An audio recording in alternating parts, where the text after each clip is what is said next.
आदरणीय संतोष सिंह सिसोदिया जी,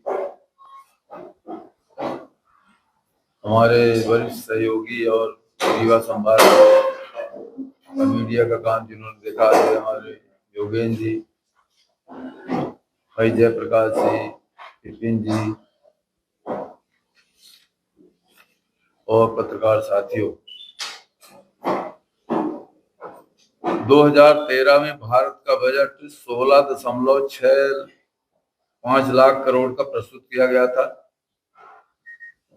2014 में मोदी जी के नेतृत्व वाली केंद्र सरकार ने 17,95,000 करोड़ का बजट प्रस्तुत किया था, लेकिन इस साल 12 साल बाद 53,50,000 करोड़ रुपए का केंद्र सरकार ने बजट प्रस्तुत किया। इतना बड़ा अंतर है बजट की राशि में। यह अर्थव्यवस्था हमारी कितनी बृहद हुई है, ये इस बात का प्रमाण है। प्रधानमंत्री जी के नेतृत्व में समग्र भारत के चतुर्दिक विकास का बजट प्रस्तुत किया गया है। केंद्रीय बजट में जनता के प्रति सरकार के कर्तव्यों को पूरा करने वाला ये एक डॉक्यूमेंट है। इस बजट में 240 कल्याणकारी योजनाएं 145 करोड़ जनता के हितों के लिए कार्य करेंगी। मित्रों, भारत का जो वैभव काल रहा है बहुत पुराना है। हम विश्व गुरु के रूप में थे। हमारी अर्थव्यवस्था दुनिया के एक बड़े भाग वाली अर्थव्यवस्था थी, और उसके पहले जाए तो जब लोगों ने पढ़ना लिखना से नहीं शुरू किया था, तब हमारी तक्षशिला जैसे विश्वविद्यालय हमारे पास थे। लेकिन आज दुरावस्था से निकल करके फिर से हम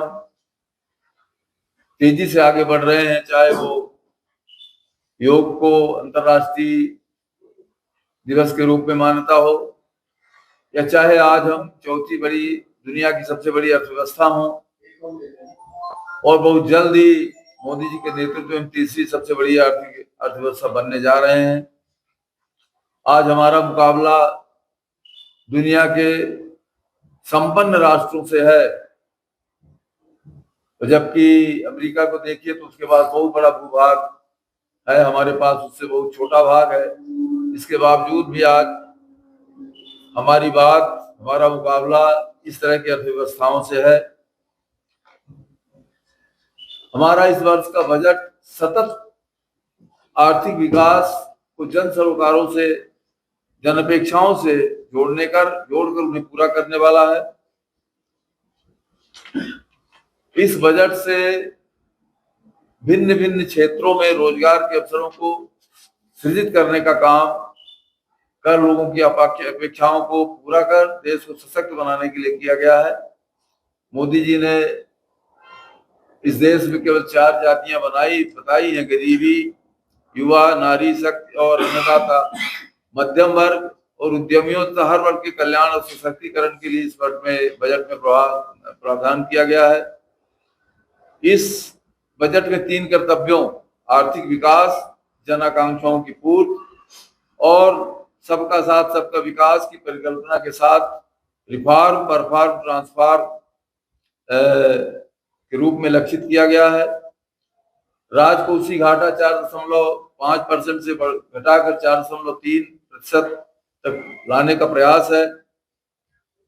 इस क्षेत्र में सेवा क्षेत्र को प्रमुखता दी गई है और आईटी, हेल्थ, एजुकेशन, टूरिज्म और प्रोफेशनल सर्विसेज को केंद्र के रूप में विकसित किया जा रहा है, जिससे सेवा के क्षेत्र में वैश्विक नेतृत्व हमको मिलेगा। महिलाओं के सशक्तिकरण, उनको सुरक्षा के लिए 10,000 करोड़ रुपए का प्रावधान करके हर जिले में एक महिला छात्रावास की व्यवस्था की जा रही है। 1.5 करोड़ 50 लाख सेवा प्रदाताओं और 1 लाख स्वास्थ्य पेशेवरों को प्रशिक्षित करने का काम किया जाएगा। लखपति दीदी सामुदायिक सहायता समूह के माध्यम से उन्हें उद्योगपति बनाने का प्रयास किया जा रहा है।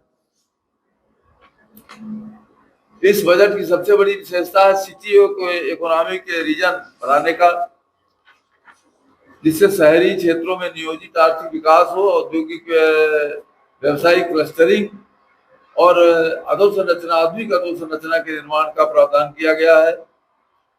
राष्ट्र निर्माण के इस बजट को राष्ट्र के निर्माण की दिशा में देखना आवश्यक है और बजट में 7 हाई स्पीड कॉरिडोर्स का निर्माण किया गया है और इसमें अधोसंरचना के लिए 12.2 लाख करोड़ का कैपिटल एक्सपेंडिचर का प्रावधान है, जो अब तक का सर्वाधिक है।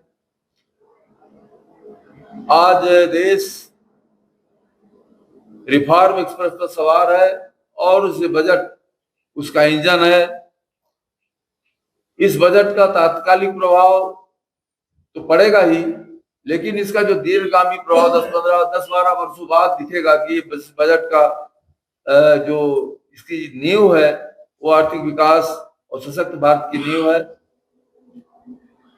आपने देखा है कि केंद्रीय जो फिजिकल डिफिसिट है, जिससे महंगाई तय होती है, वो 4.5% से घट के 4.3% तक ले आने का प्रावधान है। आज जो आधुनिक तकनीक के लिए सबसे जरूरी उत्पाद है रियर मिनरल्स, उनके उत्पादन के लिए आंध्र प्रदेश, उड़ीसा और तमिलनाडु में बड़े निवेश की योजना बनाई गई है और इससे चीन पर हमारी निर्भरता कम होगी। सेमीकंडक्टर में 40,000 करोड़ रुपए के निवेश का प्रावधान है। स्वास्थ्य के क्षेत्र में कैंसर जैसी बीमारियों के लिए 17 दवाइयों की कस्टम ड्यूटी कम या शून्य कर दी गई है। 1 लाख हेल्थ प्रोफेशनल्स की नियुक्ति की जा रही है। मानसिक स्वास्थ्य के लिए निमहंस जैसा दूसरा राष्ट्रीय संस्थान बनाए जाने का निर्णय लिया गया है। हेल्थ टूरिज्म को बढ़ावा दिया जा रहा है। लखपति दीदी योजना के साथ ही साथ जो डेयरी सेक्टर है, कृषि में उसकी उपयोग जो योगदान 16% के लगभग है और इसलिए पशुपालन पूंजी निवेश पूंजी सब्सिडी पर ध्यान दिया गया है। पशु चिकित्सकों की संख्या बढ़ाई जा रही है और अमृत सरोवर और दूसरे उपायों के माध्यम से मछली उत्पादन पर विशेष ध्यान दिया जा रहा है। तो इससे ग्रामीण अर्थव्यवस्था को मजबूती मिलेगी। 15,000 माध्यमिक शालाओं में क्रिटिकल लैब की स्थापना IIM के सहयोग से की जा रही है। 10,000 टूरिस्ट गाइडों को तैयार किया जा रहा है।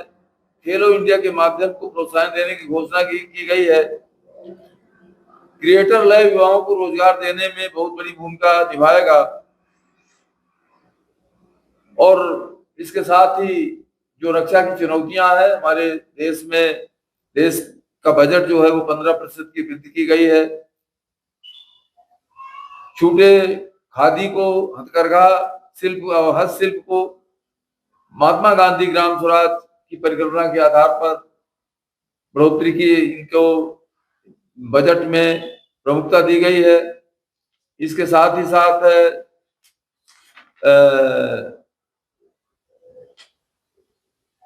रेशम और जूट, वस्त्र, इन सब उद्योगों को आगे बढ़ाने के लिए भी काम किया इस बजट में प्रावधान है।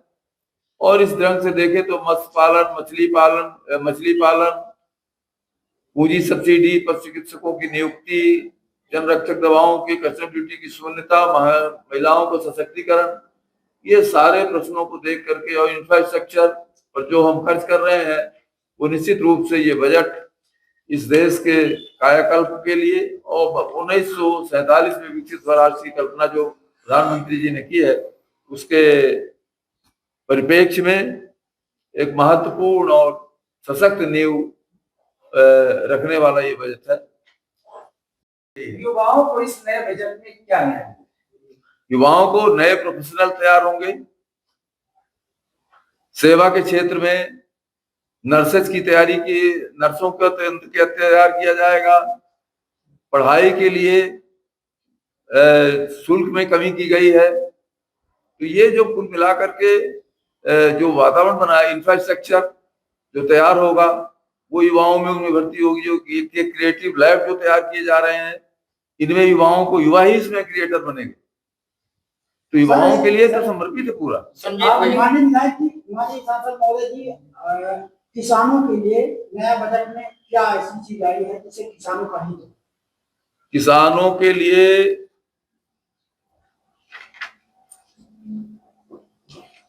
पीएम किसान, मतलब पूरा किसानों वाला दे बता ही देते हैं एक एक चीज।